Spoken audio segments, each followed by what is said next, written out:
imuha. Unta paminawon mo kini akong kantaha.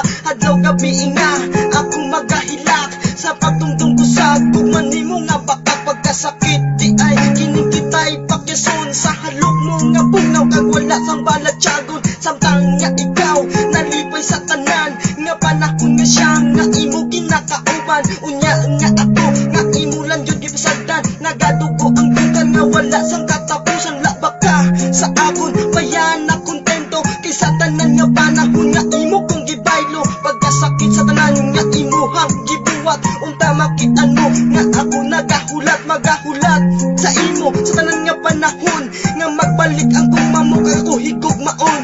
Kay sa tanan nga bagay nga akon ginapangayo, ikaw lang gid sa tanan ang akon pangamuyo. Pangamuyo ko nga ikaw may masmasan para mapatyagan mo nga lain ko sa iban.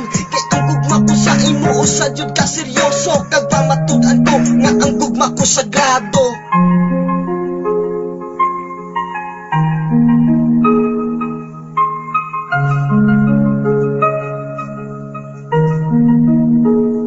Kagsadihan nilabay na ang mga tinion nga ang tanan nahanaw na sa akon panulukon. Kag ang mga pilas sa dugon ko okay na.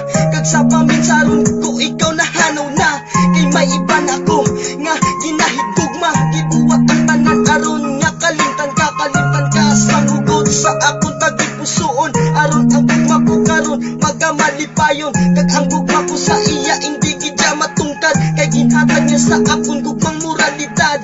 Kag sa tanan nga tinion nga kami magmalipayon. Kag handa na kami sa amon niya kaugmaon. Unya nga niabot ang sakit nga tinion nga ikaw nagkabalik aron ako imong agawon. Nga unta sa karon nga ako nahintang na ikaw nagkabalik aron ikaw magmakaawa. Pero ang tanan sa akon ulihin na.